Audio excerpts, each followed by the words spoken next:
오늘 우리에게 주신 하나님의 말씀 보도록 하겠습니다. 하박국 1장 12절로 17절 말씀입니다. 생명의 샘가 11월 15일 화요일 말씀 하박국의 두 번째 호소 함께 읽겠습니다. 선지자가 이르되 여호와 나의 하나님 나의 거룩한 이시여 주께서는 만세 전부터 계시지 아니하시나이까 우리가 사망에 이르지 아니하리이다. 여호와여 주께서 심판하기 위하여 그들을 두셨나이다. 반석이시여 주께서 경계하기 위하여 그들을 세우셨나이다. 주께서는 눈이 정결하심으로 악을 참아 보지 못하시며 패역을 참아 보지 못하시거늘 어찌하여 거짓된 자들을 방관하시며 악인이 자기보다 의로운 사람을 삼키는데도 잠잠하시나이까.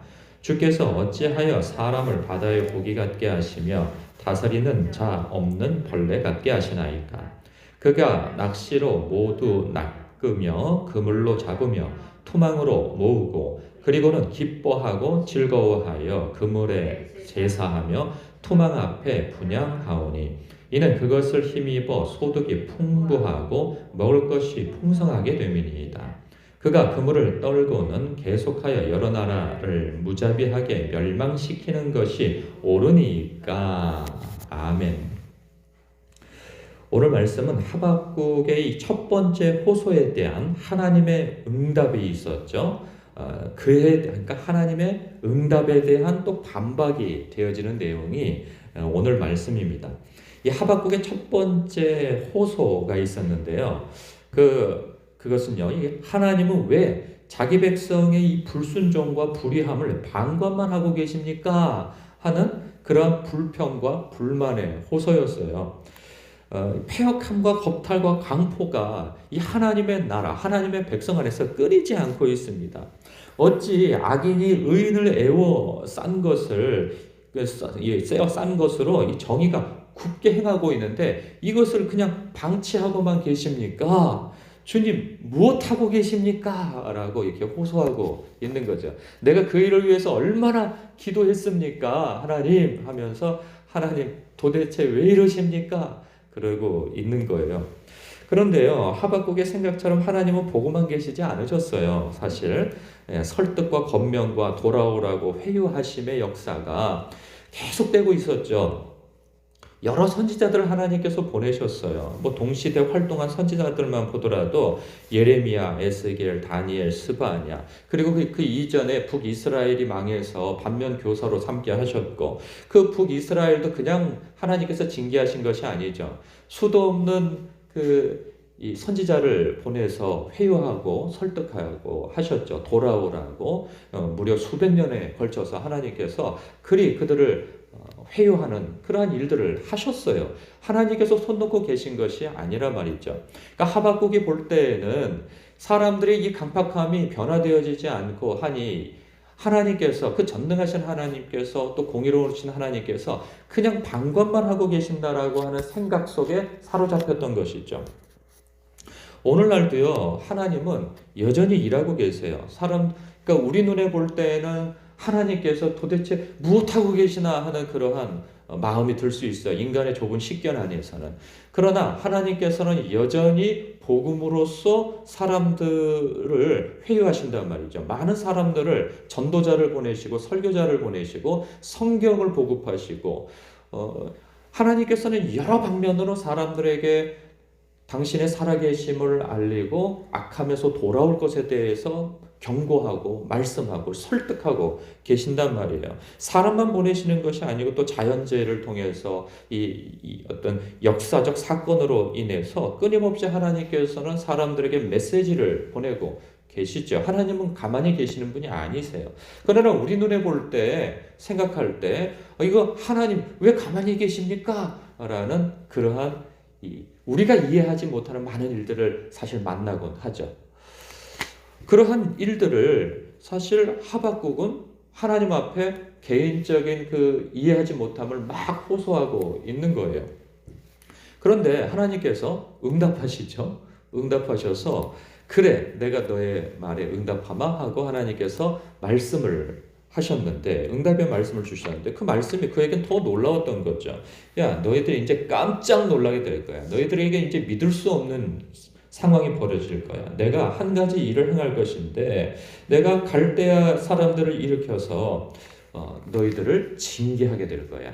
이스라엘 백성, 내 백성을 징계할 거야. 이렇게 말씀하시니 그는 더 깜짝 놀라게 되어지는 것이죠. 그래서 그는 오늘 본문 말씀에서 이렇게 호소하고 있어요. 선지자가 이르되 여호와 나의 하나님 나의 거룩한 이시여 주께서는 만세 전부터 계시지 아니하시나이까. 그러니까 만세 전부터 계신다고 하는 그 거룩하신 하나님. 거룩하신 하나님은 거짓이 없으시고 그리고 만세 전부터 계신 하나님은 이 영원하신 하나님이시라 말이죠. 그 영원하시고 거룩하신 하나님, 거짓이 없으신 하나님께서 당신의 백성에게 언약을 맺으시고 약속하신 것이 무엇이겠어요? 내가 너희의 하나님, 너희는 나의 백성이 되고 나는 너희의 하나님이 될 것이다. 그래서 내가 너희를 버리지 아니할 것이다 라고 하나님께서 그렇게 언약하신 것을 기억해 달라는 거죠. 그래서 우리가 하나님의 그 언약으로 인하여서 사망에 이르지 아니할 것입니다. 여호와여 주께서 심판하기 위하여 그런데 여호와여 주께서 심판하기 위하여 그들을 두셨습니다. 그들이 갈대아 사람이죠. 바벨론 사람들입니다. 그리고 반석이시여 주께서 경계하기 위하여 이 벌하기 위하여서 당신의 백성을 벌하기 위하여서 그들 즉 이 바벨론을 세우셨습니다 라고 얘기하고 있는 거죠. 13절을 얘기하기 위해서 포석을 깔고 있는 거예요. 주께서는 눈이 정결하심으로 악을 참아보지 못하시며 패역을 참아보지 못하시거늘 어찌하여 거짓된 자들을 방관하시며 이 거짓된 자들 여기서 거짓된 자들은 갈대아 사람들이죠. 그러면서 악인이 자기보다 의로운 사람을 삼키는데도 잠잠하시나이까? 어찌 그럴 수 있습니까? 그것이 옳습니까? 이런 거죠. 그것이 옳습니까? 라고 하는 이야기를 더 하기 위해서 14절, 15절, 16절을 얘기하고 있어요. 이걸 읽어보면 주께서 어찌하여 사람을 바다의 고기 같게 하시며 여기서 사람은 자기 백성이죠. 하나님의 백성이고 곧 자기 백성인 거예요. 이렇게 바다의 고기 같게 하시며 다스리는 자 없는 벌레 같게 하시나이까. 그가 이 갈대아 사람들이 낚시로 모두 낚으며 이 하나님의 백성들을 낚아 올리고 그물로 잡아서 투망으로 모으고 그리고 기뻐하고 즐거워한다는 거죠. 그러니까 하나님의 백성들을 아주 박살을 내고 침략해 들어와서 다 빼앗아가고 죽이고 한다는 거예요. 마치 짐승을 대하듯이 그 어부가 물고기 잡듯이 그렇게 잡아 올린다는 거죠. 그런데 그들은 그물에 제사하며 투망 앞에 분향하오니 여기서 그물과 투망은 전투력을 얘기하는 거죠. 이 전쟁 능력, 이 자신들의 이 막강한 군사력이 그들의 힘이 그 우상인 거예요. 그 우상 앞에 이 전투력 앞에 분향하는 자들이라는 거예요. 제사하는 자들이라는 거예요. 우상 숭배하는 자들이라는 거죠. 하나님과 전혀 관계없는 그러한 자들이 그렇게 우상 숭배하고 그러는데 아니 하나님께서는 그것을 그냥 보고만 계십니까? 그런 거예요. 그들은 그것을 힘입어서 소득이 풍부하고 먹을 것이 풍성하게 되고 그가 그물을 떨고는 계속해서 여러 나라를 무자비하게 멸망시키고 있는데 그 멸망의 대상 중에 하나님의 백성, 즉 유다 백성들이 속해 있는데 그들을 들어서 악인을 들어서 그래도 완전히 의인은 아니라 할지라도 그래도 하나님의 백성인데 어찌 하나님의 백성을 그들의 손으로 징계를 하신단 말입니까? 그게 옳은 일입니까? 이렇게 좀 목소리를 내고 있는 거예요. 사실 이게 문자로 되어 있으니까 그냥 잔잔하게 읽으면 잔잔해지는 거고 하지만 이 하박국의 심정을 대변하자면 그는 지금 마음에 불타오르는 거예요. 하나님 앞에 호소하고 이건 불의합니다. 이거는 불공정합니다. 말이 안 됩니다. 막 그러죠. 지난 주일이었죠. 주일에 이 첫 번째 말씀을 전할 때 그런 얘기를 했어요. 이 하박국의 이러한 태도 중에 하나 배울 것은 있다고 분명히. 그 무엇이냐면 이 하나님 앞에 우리도 마찬가지죠. 살아가다 보면 우리 깜냥에 정말 어떻게 하나님께서 이렇게 일하시는가라고 생각하는 그런 답답함과 그리고 불합리하다고 생각하여지는 하나님의 처사. 왜냐하면 세상이 돌아가는 일 아니면 나에게 겪어지는 어떤 일들 그런 걸 바라보면서 어떻게 하나님 이렇게 하실 수가 있습니까? 라고 하는 이 분개가 일어날 때가 있단 말이에요. 그런데 이 분개를 가지고 누구한테 가느냐가 문제인 거죠. 많은 사람들은 이 분개를 스스로 생각할 때 하나님의 이 방관이라고 생각하는 거, 불의함이라고 생각하는 그것을 가지고 사람들한테 떠벌리고 그리고 혹은 자신의 상처로 끌어안고 그것을 곱씹으면서 하나님을 원망하는 그러한 태도를 갖는다면 이것은 하나님 앞에 범죄인 거죠. 죄인 거예요. 그런데 이 동일한 내용을 가지고 하나님 앞에 나아간다면 이걸 가지고 하나님 앞에 원망을 쏟아내고 불평을 하고 심지어는 하나님을 향해서 삿대질을 해가면서 하나님께 막 호소하고 막 소리 지르고 하는 거라고 한다면 그것은 놀랍게도 기도라는 거예요. 하나님 앞에. 하나님은 그러한 태도를 책망하지 아니하시는 것을 우리는 성경 여러 군데에서 확인하게 되어져요. 다윗도 그랬고 또 예레미야도 그랬고 또 누가 있을까요? 요나도 그렇고 성경 속에 많은 인물들이 하나님 앞에 이거 어떻게 이러실 수가 있습니까? 하고 막 화를 발하고 하나님 앞에 막 손가락질을 하고 이럴 수 있습니까? 라고 하지만 하나님께서는 그것을 책망하지 않으세요. 오히려 그것을 기도로 받으시고 하나님께서 응답까지 해주신다 말이에요. 우리의 태도가 하나님 앞에 그럴 필요가 분명히 있는 거죠.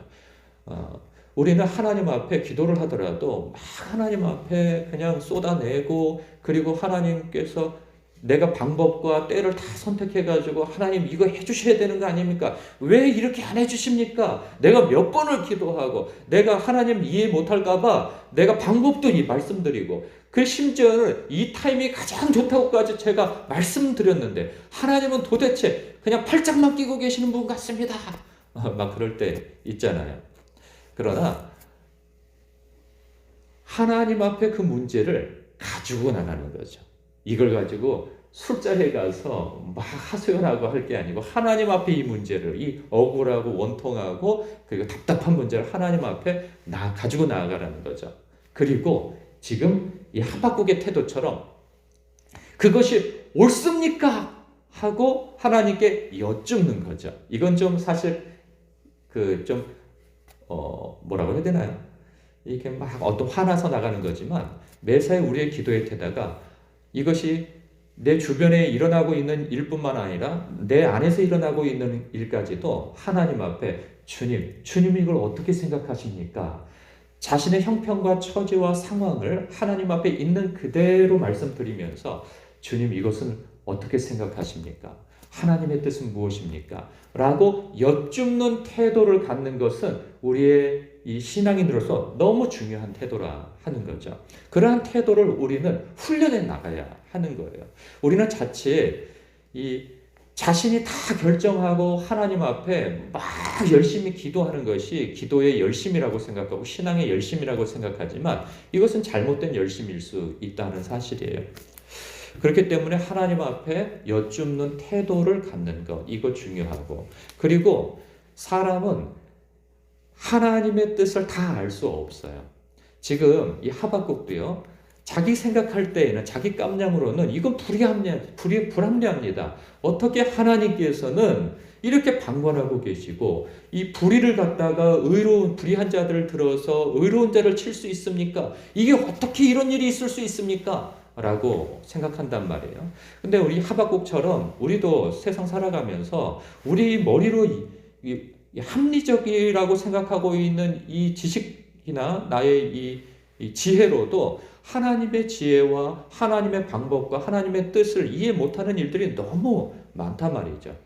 근데 이제 사실 길게 보면 하나님께서는 이 불의한 자들을 들어서 자기 백성을 징계하고 훈계하시지만 아주 없애버릴 그러한 계획으로 그렇게 하시는 것이 아니란 말이죠. 하나님께서는 당신의 택한 백성들을 회복시키기 위하여서 그 긴 과정 속에 징계를 두고 계시는 거예요. 멸망시키기 위한 것이 하나님의 목적이 아니란 말이죠. 그래서 하나님의 그 뜻을 아직 하박국은 알지 못하는 거예요. 그러니까 하나님 어떻게 이럴 수 있습니까? 라고 호소하는 거죠. 그러나 하나님의 뜻을 바로 안다면 그렇게 얘기할 수가 없는 거예요. 근데 우리가 하나님의 뜻을 바로 알 수 있습니까? 대개는 하나님의 뜻을 바로 알지 못해요. 내 개인적인 일도 그래요. 대부분은 지나가고 난 이후에 뒤돌아보니 하나님께서 그때 이렇게 역사하셨구나 하는 게 우리의 수준이라 말이죠. 그래서 우리는 하나님께서 이 어떻게 불합리한 일을 할 수 있습니까? 라고 하는 자기의 머리, 자기의 지식과 지혜로 하나님을 감히 판단할 수 없단 말이죠. 그런데 우리가요, 이 문제를 가지고 하나님 앞에 가지고 나가지 못하면 이거 끝까지 이해 못해요. 이 하박국은요, 이 문제를 하나님 앞에 갖고 나가서 불만이든 불평이든 호소든 했기 때문에 하나님께서 그를 만나주신단 말이죠. 여러분 놀랍게도요, 그런 분들 너무 많습니다. 이해할 수 없는 상황 가운데 하나님 앞에 그냥 눈물의 호소를 하고 눈물의 불평을 하고 막 악다구니를 부리는데 놀랍게도요, 하나님을 딱 만나버린단 말이죠. 하나님께서 만나주신단 말이에요. 근데 더 놀라운 건 하나님께서 다 설명해 주시지도 않으세요. 그냥 만나주시고 말씀 몇 마디만 딱 주시는데도 그의 모든 궁금증이 한 방에 사라지는 것이 하나님께서 하시는 일이라는 거예요. 그러니까 그 문제를 가지고 하나님께 나가는 거죠. 그러면 하나님께서 만나주시면 그 전능자가 나를 만나주신 것 때문에 그 하나님을 인격으로 알게 되어지는 거죠. 그래서 더 놀랍게 사랑의 하나님을 경험하게 되어지고, 그리고 그 사랑의 하나님이 전능자라는 사실, 모든 것을 또 알고 계신다는 사실, 그리고 더 중요한 것은 그 하나님이 나를 사랑하신다는 사실, 또 자기 백성을 사랑하고 계신다는 사실. 그래서 그 하나님께서는 멸망하려고 그렇게 일을 실행해 나가시는 것이 아니라 합력하여 선을, 합력하여 복을 주시는 방향으로 그렇게 내 인생을 혹은 하나님의 백성을 인도해 가신다는 것을 깨닫고 알게 되어진다는 거죠. 그래서 오늘 말씀의 요지는 무엇이냐? 하나님 앞에 문제를 가지고 가라는 거죠. 그리고 하나님께 여쭈라는 거죠. 그 과정 속에서 하나님의 응답을 받게 되어지면 내 머리로는 이해가지 않는 것들도 이해가게 되어진다 하는 사실입니다. 오늘도 여러분의 문제를 가지고 하나님 앞에 여쭈시는 그러한 태도로 나가기를 주님의 이름으로 축복합니다. 기도하겠습니다.